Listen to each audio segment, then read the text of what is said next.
On a une demi-heure de questions-réponses. Donc, comme d'habitude, je crois qu'il y a 2 micro-baladeurs dans la salle. Toutes les questions sont les bienvenues. On va peut-être commencer par un premier lot et on va faire ça d'une manière la plus souple possible pour pouvoir y répondre et prendre un maximum de questions. Je vois monsieur là-bas. Bonjour, Arnaud Gillin, Symbiotics Luxembourg. J'ai une petite question concernant, donc là on a un exposé concernant l'Afrique, l'épargne en Afrique. Alors comment expliquez-vous que les autres continents n'ont pas une telle propension à pousser l'épargne? Alors il y a les aspects réglementaires évidemment qui ne permettent pas toujours aux institutions de proposer des services d'épargne, mais est-ce que vous pensez que c'est uniquement cette cause ou des aspects culturels, des aspects de jeunesse des institutions? Vous dites que l'aspect coopératif a plus de 50 ans. Est-ce que en Amérique latine, c'est justement la jeunesse des institutions qui ont été, dans certains cas, créées par des gens qui venaient de l'extérieur et qui sont arrivés avec une idée du crédit et non pas une idée conjointe entre le crédit et l'épargne? Ou est-ce que c'est simplement la structure légale, l'aspect coopératif qui fait que ça marche tellement bien l'épargne et que c'est plus difficile dans d'autres institutions? Merci. Merci. Peut-être une deuxième question? Commençons par répondre par celle-ci. Tu veux que je commence et que tu complètes? On fait différemment qu'à Paris. Bon, je ne crois pas que ce soit du tout une question culturelle, mais il faut voir que l'épargne, c'est quelque chose qui est assez compliqué et coûteux à collecter et à gérer, et notamment les petites épargnes. Et donc, il y a beaucoup de bailleurs de fonds qui soutiennent que c'est pas très important d'avoir de l'épargne puisque les banques ont plein d'argent, les bailleurs de fonds ont plein d'argent. Donc l'essentiel, c'est de trouver une utilisation à cet argent disponible.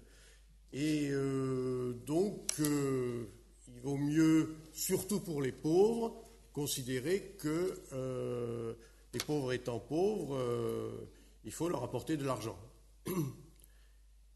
Donc je pense que c'est surtout le problème de la difficulté de gestion des risques de détournement, alors que l'Afrique n'est pas considérée comme particulièrement bien placée dans la corruption, qui explique ça. Et puis, il y a les traditions historiques. Je pense que le fait qu'il y ait une tradition européenne de coopérative d'épargne et de crédit depuis l'Allemagne et toute l'Europe, qui a émigré au Canada et aux États-Unis, et que souvent ceux qui ont été les promoteurs des premières coopératives d'épargne et crédit ont été les mouvements des jardins du Canada ou les credit unions par les missionnaires, fait qu'il y a cette tradition et qu'au départ, c'est vrai que les missionnaires ont joué un rôle non négligeable parce que c'était les seuls dans lesquels les gens avaient un peu confiance. Ils disaient, là, les Blancs, ils vont pas détourner l'argent. Donc, il y a cette tradition culturelle. Il y a eu des exceptions. Il y a des exceptions, bien sûr. Et une deuxième question? Pardon, tu veux compléter? Pas des sauteurs. Je pense que, très rapidement aussi, pour ne pas faire ancien combattant, si on fait quand même la lecture du financement du développement qui est parti des subventions, ainsi de suite, on s'est rendu compte quand même que le financement quand même du développement fait problème. Moi, je me rappelle encore quand j'étais agent de crédit agricole, lorsque je recevais une subvention de l'USAID, lorsque je vais acheter des pinces à tatouer les bœufs, je suis obligé de demander. À l'époque, il n'y avait pas de mail, il fallait écrire aux États-Unis pour avoir l'autorisation pour acheter la pince à tatouer le bœuf. Bon. Donc, je pense qu'il y a quand même, fondamentalement, il y a un problème aussi de prendre en charge son développement. Je crois que quand ça vient de l'autre côté aussi, il y a un problème. Et puis ce modèle qu'on a essayé on a promis pendant les années 60, ainsi de suite, on est arrivé à une impasse. Donc, à mon avis, la mobilisation de l'épargne à travers les coopératives d'épargne et de crédit dans les années 70 ou 56, selon qu'on se trouve au Ghana, c'est quand même une innovation et puis une alternative au financement du développement. Je pense que là, quand vous faites également la lecture des autres pays, je n'ai jamais vu un pays qui s'est développé en comptant sur l'argent des autres. L'argent des autres va venir aider, va catalyser, va accélérer, mais il ne peut pas faire le développement en lieu et place des ressources humaines, mais des ressources financières. Donc, c'était un modèle de développement qu'on s'est imposé en disant, bon, essayons de mobiliser ce que nous avons et faisons des choses avec. Et je crois que, bon, maintenant, sur le plan de l'environnement institutionnel, c'est vrai qu'à un moment donné, lorsque nous, on avait commencé les coopératives d'épargne de crédit, tout nous était interdit.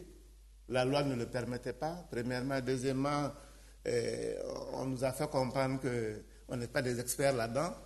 Sauf que moi, ce que j'ai retenu simplement, les maçons, que celui qui construit, et puis je ne pense pas qu'il y ait un chromosome qui transmette l'expertise. C'est en travaillant là-dedans, en développant, qu'on commence à développer l'expertise. Je pense que l'épargne et le crédit a été quand même une alternative au modèle qui existait. Et puis, bien sûr, Dominique l'a dit, il y avait des expériences ailleurs. On s'est dit, si ça réussit ailleurs, bon, ça peut peut-être réussir chez nous. Merci. Oui, monsieur. Ah. Moi, c'est oui. Moi, c'est là-bas pour prendre ici. Je me nomme Firmé Agbouka. Ma question, au fait, porte sur le premier tableau, là où il y a le schéma Afrique avec les données chiffrées. On remarque qu'il y a plus de membres féminins, je veux dire. Il y a la moitié des membres sont des femmes. Est-ce qu'il y a quelque chose qui l'explique fondamentalement? Et deuxième élément de ce volet de ma question, c'est qu'en est-il des gens des milieux ruraux? Si on sait qu'en Afrique, 60% de la population est rurale. Et au niveau des jeunes, est-ce que vous avez des actions qui les visent en matière de microfinance, si on sait que les jeunes n'ont pas la possibilité ou bien ce privilège d'avoir déjà une activité? Est-ce qu'il y a des actions que vous voyez pour les aider à se lever aussi comme les femmes? Ça, c'est mes questions. Merci.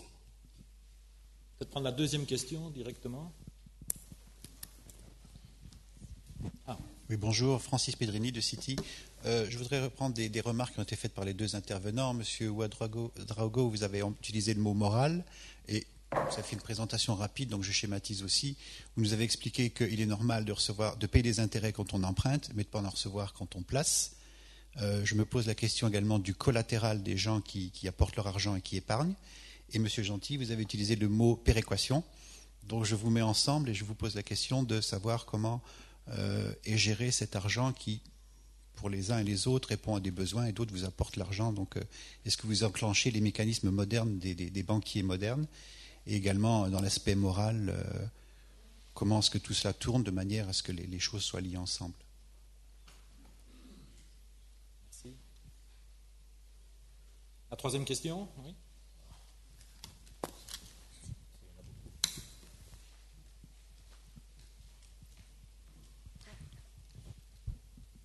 Bonjour, Robert Schroeder-Foyer. Moi, j'enchaîne un peu sur la péréquation. Est-ce que dans quelle mesure aussi il y a dans ces pays des sociétés qui exploitent des minières, notamment des richesses comme le fer en Mauritanie, dans quelle mesure aussi ces sociétés ont pu donner développement à la structure des crédits en versant de l'argent ou respectivement dans d'autres possibilités qu'ils ont données? Ou est-ce que ces sociétés ont contribué justement au développement aussi de la microfinance dans ces pays? Merci. C'est bien les sociétés minières que vous dites. Hein? D'accord, ok. Je crois qu'on va commencer d'abord par Le sociétariat féminin, la répartition au niveau du sociétariat féminin. Qui veut... Bon, le sociétariat féminin, c'est pas la moitié. Hein, c'est 40%. C'est de l'ordre de 40%. Oui. Donc le problème du sociétariat féminin, c'était qu'au départ, spontanément, les femmes étaient exclues de fait des coopératives d'épargne crédit. Enfin, en gros, c'était 10% du sociétariat qui étaient des femmes. Et des femmes qui étaient souvent d'un type un peu particulier, qui étaient surtout des moyennes ou grosses commerçants. Et donc, quand les réseaux se sont aperçus de ça, ils ont essayé de mettre en place des programmes spécifiques sur les femmes. Et donc, ils ont vu que le fait d'avoir une épargne préalable était souvent un obstacle. Le fait aussi qu'elles étaient minoritaires et mal considérées par les hommes, qui soient les élus ou les cadres. Et donc, ils ont monté des programmes spécifiques et des produits spécifiques pour les femmes. Et donc, les femmes sont devenues progressivement, donc elles sont passées de 10 à 40%, la progression est assez régulière. Et le problème qui est posé actuellement et qui, je crois, n'est pas encore complètement résolu, c'est de savoir si, au bout d'un certain temps, est-ce qu'il faut que les femmes continuent à avoir des formes spécifiques où elles se retrouvent. Et souvent, elles aiment bien pouvoir se retrouver. Enfin, les programmes spécifiques, c'était du crédit avec l'éducation. Ou bien, est-ce qu'elles doivent devenir entièrement comme un membre ordinaire qui soit masculin et qui demande au conseil d'administration, sans aucune difficulté, d'avoir des prêts. Et donc, il y a une réflexion et des solutions et des situations qui sont un peu différentes selon les pays. Je te laisse répondre sur les ruraux et les jeunes. Sur les femmes aussi. Ou sur les femmes aussi, oui, parce que... Bon, non, peut-être sur les femmes. Bon, je pense que quand on voit un peu le processus de mise en place de coopératives d'épargne et crédit avec la finalité de permettre aux plus démunis donc d'accéder aux services financiers, je pense que quand on parle de démunis, la femme se trouve au cœur de tout ce dispositif-là. Premièrement, deuxièmement, dans nos façons de faire les coopératives d'épargne et de crédit, bon, en définissant des rayons d'action de 5 à 15 km, permettant aux gens d'accéder aux services financiers, soit par bicyclette ou par dos d'âne, automatiquement les femmes sont exclues. Donc quand nous avons fait nos premières promotions, on s'est rendu compte que les femmes représentaient moins de 10% du sociétariat féminin. Alors qu'aujourd'hui, en réalité, quand on parle de développement, qu'il soit économique ou humain, la femme est au cœur de tout. Donc ça nous a amené à développer des programmes spécifiques pour pouvoir atteindre ces femmes-là. Bon, je me rappelle encore un programme célèbre qu'on avait, qui a d'ailleurs été soutenu par ADA, c'était développer l'épargne de crédit au pied de l'arbre. On sait qu'elles passent toute la journée à travailler et n'ont ni vélo, ni âne. Elles ne peuvent pas se libérer pour aller dans une coopérative d'épargne de crédit. On était obligé de développer des mécanismes alternatifs où on les rejoignait dans les foyers ou au pied de l'arbre pour qu'effectivement elles aient accès aux services financiers. Et il y a tout un programme d'éducation qui a suivi pour essayer vraiment que les femmes acceptent de rentrer dans le processus. Je pense que peut-être on l'a fait un peu par humanisme, mais je pense que c'est une stratégie d'entreprise. Ce qu'on a constaté, c'est tout dans les réseaux où justement toute la construction est bâtie autour des femmes, c'est des réseaux qui se portent généralement très bien. En termes de responsabilité sociale, en termes de qualité de portefeuille. Donc je pense qu'il y a un côté humanisme, il y a un côté aussi, ça nous rapportait aussi de l'argent. Bon. Les jeunes sur les jeunes, effectivement, bon, la démarche qu'on a fait à l'endroit des femmes, actuellement, on est en train de le faire à l'endroit des jeunes. Je pense qu'il faut revenir quand même à la définition première de la microfinance, là.